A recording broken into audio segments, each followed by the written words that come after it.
Salut à toi, je te souhaite la bienvenue sur cette nouvelle vidéo et bienvenue sur ma chaîne. Si tu ne me connais pas, je suis Ludovic Bourdon, je suis mentor et coach. Je suis spécialisé en accompagnement des familles. J'aide les parents et les jeunes à traverser sereinement les moments clés de la vie en renforçant les liens et l'épanouissement de chacun. Les familles font face à des tensions et des bouleversements, alors que ce soit des conflits entre frères et sœurs, problèmes à l'école, défis de l'adolescence, des séparations, des pertes d'emploi, déménagements, etc. Autant de situations qui vont générer l'anxiété, de la frustration et qui vont rendre l'équilibre familial difficile à maintenir. Ma vision, c'est que l'équilibre d'une famille repose sur le bien-être individuel de chacun et de ses membres. Alors ça signifie considérer les besoins spécifiques de chacun en fonction de l'étape de la vie qu'il traverse. Pour aujourd'hui, on se retrouve sur une vidéo dédiée à la communication avec le prisme des neurosciences. Pourquoi? Parce que je suis amateur des neurosciences et aussi spécialisé dans ce domaine. En l'occurrence, je vais vous faire un petit atelier dédié à la communication par l'atelier de la Fabrique à neurones, puisque je suis expert chez eux.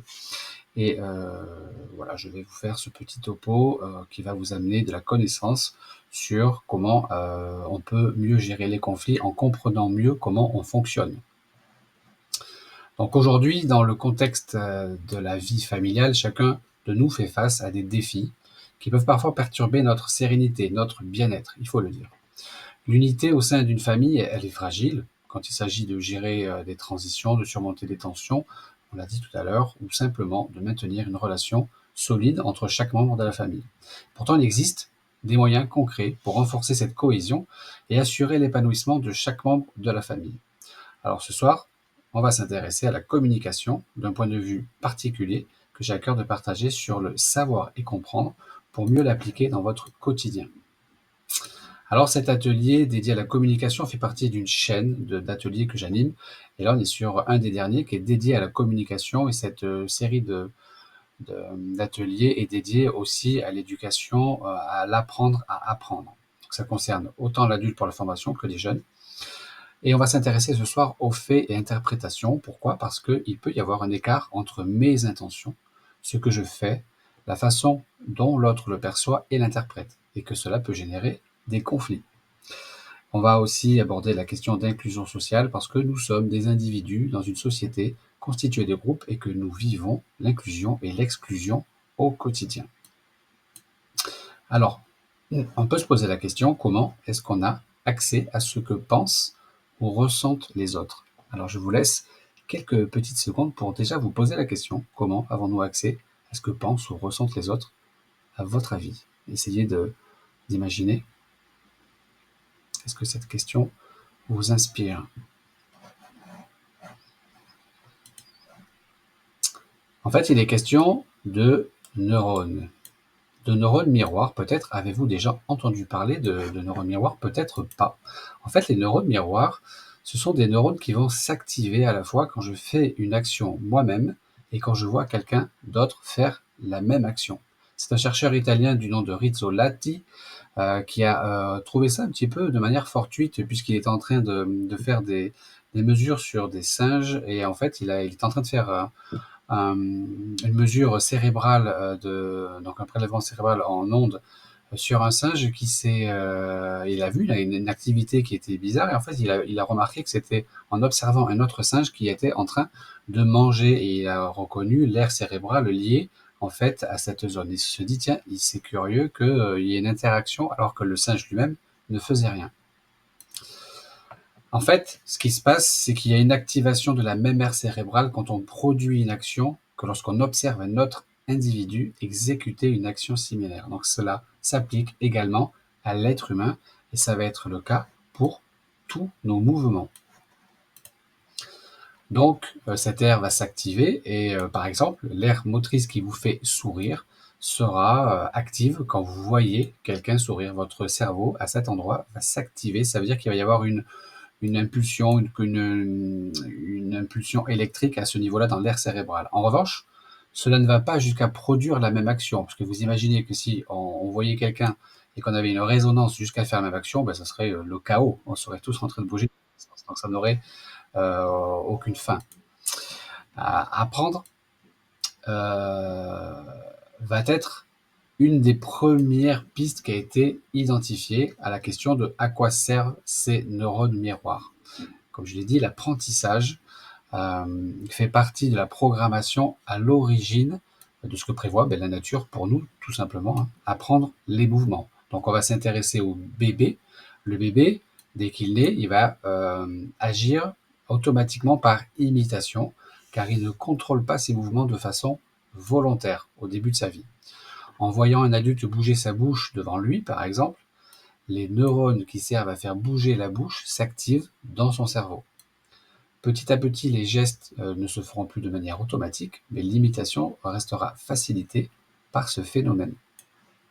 Et au fur et à mesure qu'un enfant va grandir, ces notions vont être facilitées, comme je l'ai dit, mais comme elles sont plus automatiques, il va y avoir le relais qui va être pris par les neurones miroirs pour activer les aires cérébrales identiques et faciliter l'apprentissage.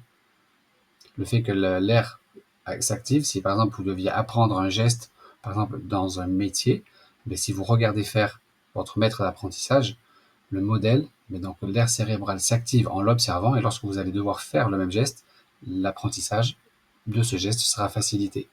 Donc la nature a prévu tout ça pour nous. La nature nous a dotés on peut dire, de connexions précablées avec ces neurones-là, qui sont existants et qui sont en attente d'instruction, en attente d'expérience pour pouvoir s'activer et se connecter.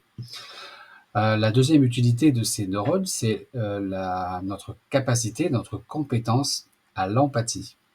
Et là, il est question de contagion émotionnelle, c'est-à-dire ressentir les émotions des autres. Alors, qu'est-ce que la contagion émotionnelle? La contagion émotionnelle, c'est un phénomène automatique aussi et inconscient. Elle vient des neurones miroirs, ces neurones donc, qui s'activent chez l'humain et le singe à la fois quand on fait soi-même une action motrice et à la fois quand on voit une autre personne faire cette même action, comme on l'a vu.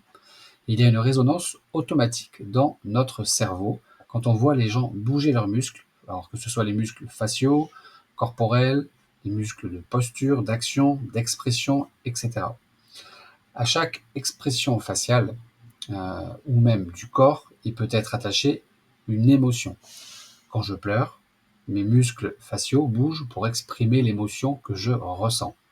Celui qui me voit pleurer active automatiquement ces neurones miroirs qui commandent ces mêmes muscles faciaux et l'émotion qui est attachée, en tout cas, comme moi, je vais l'apercevoir. Imaginez-vous devant un film, ça vous est certainement arrivé, vous êtes devant un film, il y a une scène un petit peu émouvante, la personne va pleurer, il va se passer une scène poignante, et vous allez avoir la même émotion, vous allez ressentir, et c'est parce que vous allez aussi voir physiquement les muscles bouger, c'est de manière très imperceptible, c'est pour ça que c'est inconscient. Les émotions qu'on ressent alors, parce qu'on voit l'autre exprimer ses émotions, peuvent être régulées, de la même façon qu'on peut réguler nos propres émotions. Certains individus, par contre, sont peu sensibles à la contagion émotionnelle, voire même pas du tout. Et là, on pourrait citer les psychopathes qui ne vont rien ressentir sur le plan émotionnel en faisant des horreurs.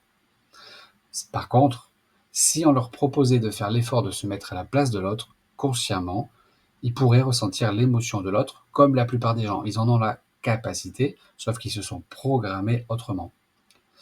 Donc d'autres individus, à l'inverse, sont très sensibles à la contagion émotionnelle et une bonne maîtrise des techniques de régulation émotionnelle sera une grande aide pour ne pas s'épuiser au quotidien à ressentir tout ce que vivent les autres. Donc il est possible d'apprendre à réduire cette contagion émotionnelle.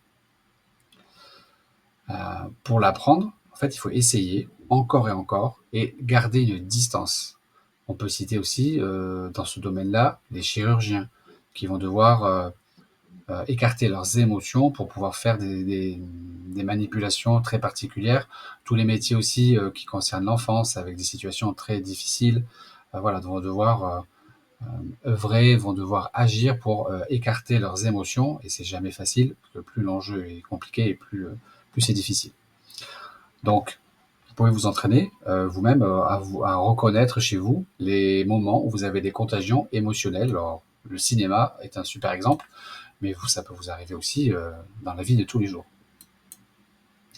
Alors la notion clé ici, c'est que nous ressentons les émotions des autres lorsqu'ils expriment sur leur visage et leur corps grâce aux neurones miroirs.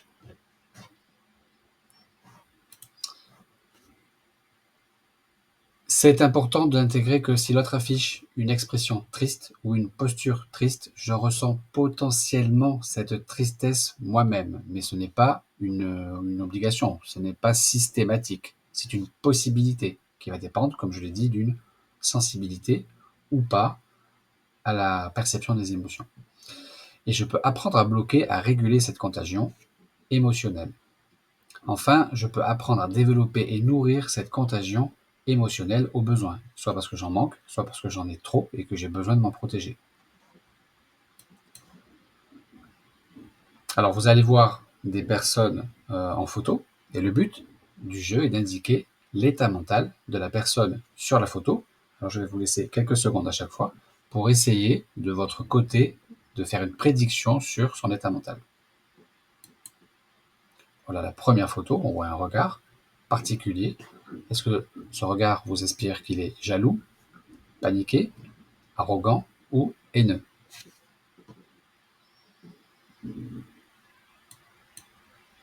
On peut imaginer qu'il est paniqué, et peut-être que vous avez fait une prédiction différente. En toute logique, la plupart des gens le verront paniqué, mais ce n'est pas une garantie, parce que vous pouvez avoir une expression, une expérience un peu différente, mais la plupart des gens le verront paniqué.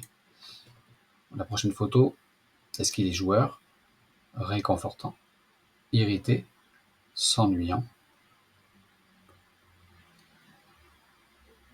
Ici, on peut voir qu'il est joueur, il y a une provocation dans son regard, une forme même de séduction, on pourrait voir.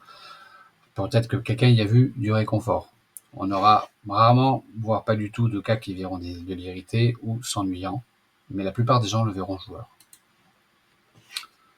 Celui-ci, le dernier, est-ce qu'il est terrifié, bouleversé, arrogant ou agacé? Il aurait fait l'unanimité quasiment celui-là, mais ce n'est pas une obligation, ce n'est pas une certitude. Il est pour la plupart bouleversé. C'est comme ça qu'on le perçoit, parce qu'on est habitué à identifier ce genre de regard. C'est l'expérience qu'on en a. Alors qu'en pensez-vous? Que pensez-vous de cette capacité à reconnaître sur une posture, sur un visage simplement, sans avoir le contexte, on se rend compte qu'on a des capacités d'identifier, de faire, comme je l'ai dit, une prédiction sur un état d'une personne, sur son émotion ressentie au moment où on la voit. Alors, qu'est-ce qu'on vient d'expérimenter? Les phénomènes de contagion émotionnelle nous aident à imaginer, à interpréter l'état interne de l'autre. Mais une émotion n'est pas une intention, c'est différent. Et c'est aussi différent d'une pensée. L'accès à ces émotions et ces états internes est différent pour chacun. Ce sont vraiment des cas particuliers à chaque fois. Je reviens sur la notion d'intention d'une pensée, puisqu'on va développer cette idée-là, qu'une émotion n'est pas la même chose qu'une intention ou qu'une pensée. Il y a une différence entre les expressions faciales, la posture, qui est un accès direct à l'état interne de l'autre, et les mots qui indiquent seulement ses intentions, peut-être contraires à ses expressions.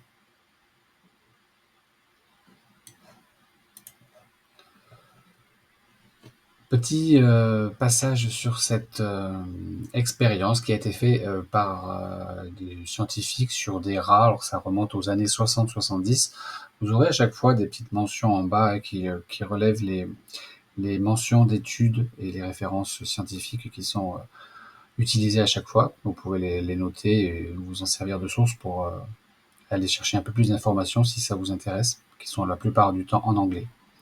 Alors cette expérience sur des rats a permis de mettre un rat dans une situation où il avait la possibilité d'avoir de la nourriture par un levier qu'il pouvait actionner lui-même. Oui, parce que les rats, quand il est question de trouver une nourriture, ils sont capables de manipuler un levier.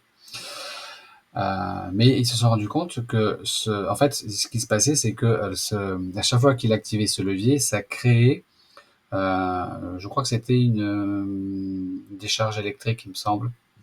C'est pas très cool, ce sont des choses qui se font plus aujourd'hui, mais à l'époque, ça se faisait couramment. Donc cette décharge électrique, en fait, elle crée une douleur sur ses congénères qui étaient dans une cage à côté. Et en fait, ils se sont rendus compte que le rat arrêtait d'appuyer sur le levier à chaque fois que ça générait une douleur. Évidemment, il y avait des fois où ça n'en générait pas. Et puis à un moment donné, ça générait de la douleur et le rat arrête d'appuyer, d'actionner le levier euh, pour protéger en fait ses congénères, parce que le rat ressent la douleur qui est infligée aux autres rats quand il actionne le levier. Et cette capacité d'empathie chez les mammifères permet de ne pas se faire trop de mal entre congénères. C'est une sorte de sauvegarde prévue par la nature afin de garantir la pérennité d'une espèce. Même chose sur des singes, pas exactement les mêmes circonstances, mais le singe là devait tirer sur une corde, ça lui permettait de recevoir de la nourriture pendant 5 jours, et même plus, mais jusqu'à 12 jours pour un singe, quand cela cause un choc électrique à son voisin.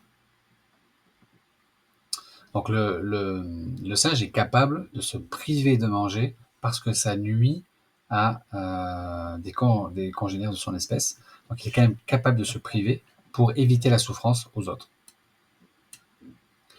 Donc la notion clé, c'est que l'accès aux états internes et aux intentions de l'autre dépend entièrement de l'autre, qui choisit d'exprimer et de dire ou non. Donc, en conséquence, on ne peut pas deviner l'état interne. À coup sûr, les pensées, les intentions, le ressenti de l'autre de façon fiable. Alors, ce qu'on peut faire, c'est demander à l'autre ce qu'il pense ou ce qu'il ressent. Et on peut aussi recueillir l'opinion de quelqu'un d'autre si on ne peut pas demander directement. Mais on n'est pas en capacité de faire une prédiction avec fiabilité, on est juste capable de ressentir des choses et d'avoir un avis, un sentiment, un ressenti. Ici, je vais vous présenter des situations. Le but du jeu est de traduire, selon vous, ce que veut dire le personnage. Alors, premier exemple, Samir finit de travailler et il rentre chez lui tranquillement. Un passant lui demande « Auriez-vous une cigarette ?» Donc il rentre en communication avec lui et lui pose une question. « Auriez-vous une cigarette ?» Quand on regarde en détail cette phrase, elle est un peu incomplète. « Auriez-vous une cigarette ?» On pourrait répondre « Oui ». Donc, quel est le sous-entendu dans cette phrase qu'essaye de dire le passant qui pose cette question?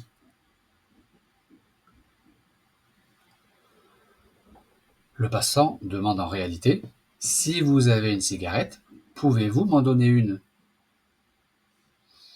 On comprend ici le sous-entendu. Donc on va anticiper la réponse. Auriez-vous une cigarette? Oui, j'en ai une. S'il y en a une, on va peut-être la donner directement et contourner le sous-entendu. Deuxième cas, Paul est en retard ce matin et remarque que toutes ses chemises sont froissées. Il dit à sa femme « J'aimerais bien mettre une chemise, mais aucune n'est repassée. » Quel est le sous-entendu ici?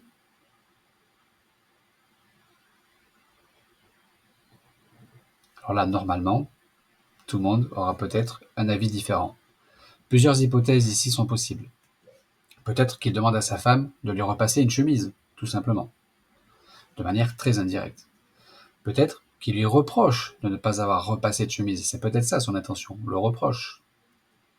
Il est peut-être tout simplement déçu de ne pas avoir pensé lui-même à repasser une chemise et le dit à haute voix, tout simplement. Ou d'autres situations sont possibles. Alors qu'est-ce qui va se passer dans ce cas-là?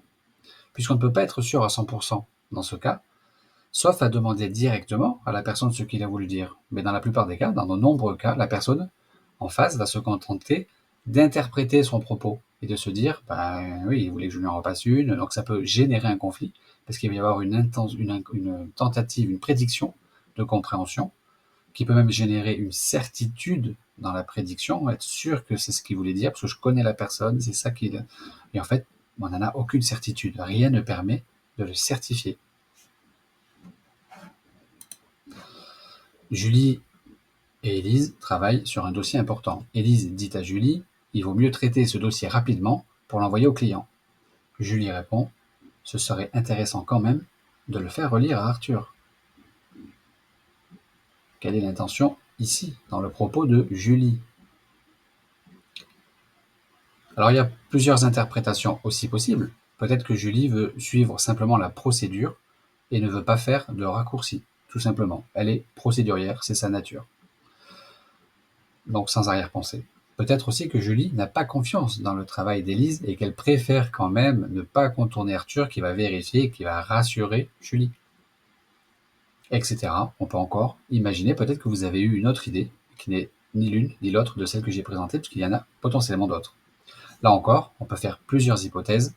Élise n'aura aucune certitude, mais elle aura peut-être un réflexe d'interprétation, de prédiction, qui vont peut-être lui faire mal prendre le propos en fonction de sa propre nature, elle, et ça peut générer un non-dit, un conflit latent même qui peut se déclencher plus tard.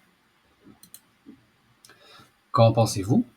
Est-ce que ça fait référence pour vous à des situations que vous avez connues? Est-ce que ça résonne? Tiens, oui, vous avez peut-être des cas avec votre conjoint, votre conjointe, vos enfants, vos collègues, vos clients, votre famille en général. On a des occasions quotidiennes pour relever ce genre de constat. Alors ce qu'on vient d'expérimenter, c'est que nous interprétons systématiquement à partir du moment où il y a une déclaration. L'interprétation n'est pas factuelle. L'interprétation peut générer des malentendus. L'interprétation, elle est subjective et peut générer des conflits. Voilà la notion clé de ce passage. Alors que faire dans la pratique pour éviter le conflit? On peut exprimer ou non ses émotions. On n'est pas obligé de les montrer, on n'est pas obligé de les dévoiler. On peut reformuler pour éviter l'interprétation. Ceux qui ont dit leurs propos, que ce soit celui qui voulait repasser, qui n'a pas de chemise, aurait pu formuler ça autrement pour être beaucoup plus clair et éviter l'interprétation, comme Julie aurait pu le faire. On peut prendre son temps aussi. On peut aussi demander un regard extérieur pour avoir un avis différent, pour étayer son propre avis, sa propre prédiction. On peut avoir un regard désintéressé aussi, sans attente, parce qu'au final, c'est peut-être pas si grave. Et on peut se baser sur les mots et le verbatim. Enfin, on peut demander à l'autre ce qu'il pense directement. C'est la voie la plus directe. Et là encore, il peut vous dire ce qu'il veut. Il aura la décision de sa réponse. Ici, je voudrais terminer cette vidéo sur ce passage qui va évoquer la punition sociale et vous poser cette question en voyant ces deux images. Une image d'une personne exclue d'un groupe, on voit le petit pion à gauche, et une autre photo avec une personne qui est en souffrance forcément apparemment puisqu'elle est blessée à plusieurs endroits. Elle a l'air accidentée. À votre avis, qu'est-ce qui est le plus douloureux? Est-ce que c'est l'image de gauche? Est-ce que c'est l'image de droite avec la grenouille? Je vous laisse quelques secondes pour vous faire un avis.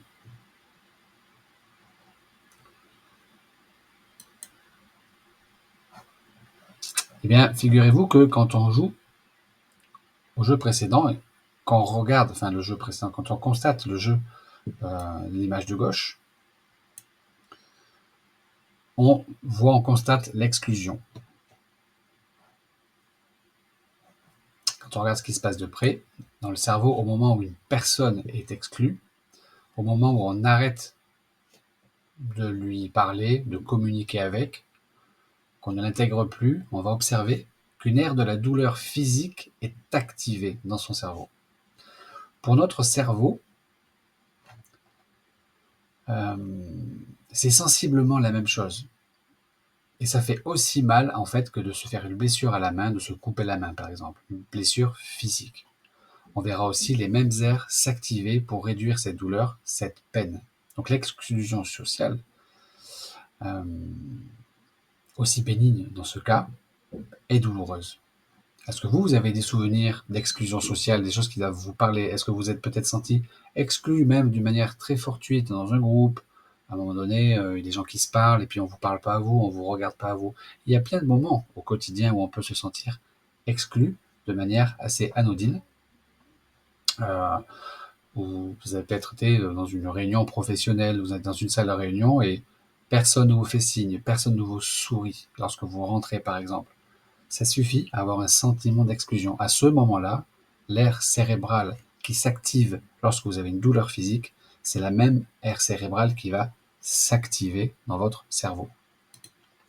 Alors la notion qui est ici, c'est sentir exclu d'un groupe active les aires de la douleur. C'est quand même représentatif de ce que ça signifie à l'état naturel, de ce que prévoit la nature pour notre corps, pour notre survie, l'exclusion du groupe. Si on se remémore un petit peu la vie de l'homme à ses débuts, donc il y a quelques milliers d'années, ou millions même, en fait, l'exclusion était synonyme de mort. Vous étiez exclu d'un groupe, vous vous retrouviez seul face à la nature, avec tous les animaux sauvages et tous les dangers, l'exposition aux intempéries, etc. Et vous étiez quasiment sûr, et même certain, de mourir assez rapidement.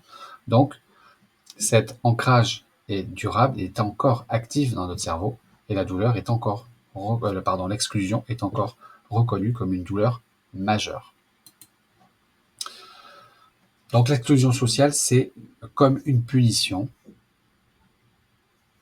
À l'inverse, éviter l'exclusion sociale est un moteur puissant, puisque se sentir exclu va être un véritable frein dans votre vie. Si c'est de manière répétée ou prolongée, c'est un frein qui peut mener à des conditions assez compliquées sur le plan de la santé mentale et sur la capacité à se mouvoir dans la vie tout simplement. Un sourire ou un regard suffisent à rompre l'exclusion. On peut être avec un sentiment tout d'un coup d'être exclu dans un groupe, mais si une seule personne vous regarde, vous sourit, tout d'un coup l'exclusion s'estompe, voire disparaît. Ici, j'aimerais attirer votre attention sur une petite expérience. Quand un groupe construit 100 puces électroniques dans une entreprise, chacun reçoit soit de l'argent en gratification, soit une pizza en gratification, ou un abonnement équivalent de l'argent, on peut imaginer que c'est à égalité, soit une reconnaissance verbale, une gratification verbale d'un supérieur. À votre avis, qu'est-ce qui est le plus motivant? Qu'est-ce que vous en pensez? En fait, pour la récompense sociale, l'augmentation de la productivité le jour du bonus et 2 jours suivant le bonus pour une gratification verbale d'un supérieur hiérarchique. Augmentation de la productivité le jour du bonus, de la même façon donc, mais diminution les 2 jours suivants. Donc c'est carrément péjoratif les 2 jours suivants. Donc une augmentation le jour même et les 2 jours suivants avec une gratification verbale et diminution les 2 jours suivants avec gratification matérielle et monétaire. Donc se sentir reconnu pour ses efforts par ses pairs et sa hiérarchie motive durablement, et avec ce qu'on a vu précédemment, on peut facilement en conclure que ce n'est pas étonnant, c'est même très logique, puisque à l'inverse de la punition qui est une sanction dure pour nous, on peut imaginer que la gratification va être une des plus belles récompenses sociales qu'on peut obtenir, puisque c'est ce qui va nous faire le plus nous rendre productifs par rapport à notre groupe. Donc l'inclusion sociale est une récompense forte. La reconnaissance de la hiérarchie est une forte motivation. Donc dixit à tous les chefs d'entreprise ou managers qui pourraient écouter cette vidéo. Et la reconnaissance peut se manifester par un bon travail. Merci pour ce travail. Félicitations pour ce dossier fini dans les temps.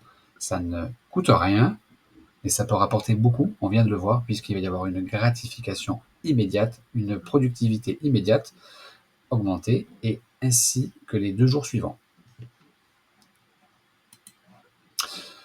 Je vous remercie de votre attention pour cette vidéo. J'ai eu un plaisir évidemment sans fin à l'animer pour vous. J'espère pouvoir vous retrouver peut-être au cours d'un live, puisque j'organise aussi des lives.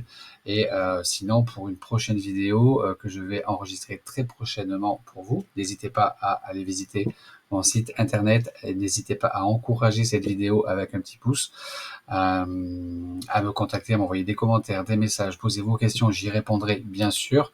Et vous allez retrouver très prochainement une nouvelle vidéo sur l'estime de soi au fil des âges. D'ailleurs, qui sera programmée à 18h jeudi prochain. Parce que l'impact de nos choix éducatifs sur l'estime de soi, c'est ce qu'on va explorer en ce qui concerne vos enfants jusqu'à l'âge adulte. Donc l'impact de nos choix éducatifs sur l'estime de soi. Pour ça, je survolerai 4 types éducatifs et leurs conséquences pour comprendre la place de l'estime de soi dans la vie d'un humain. Merci de votre attention. Commentez, posez vos questions, posez-moi des renseignements. Je vous mettrai en commentaire un lien pour me contacter aussi directement via un formulaire. Et j'espère vous retrouver très bientôt. Ciao.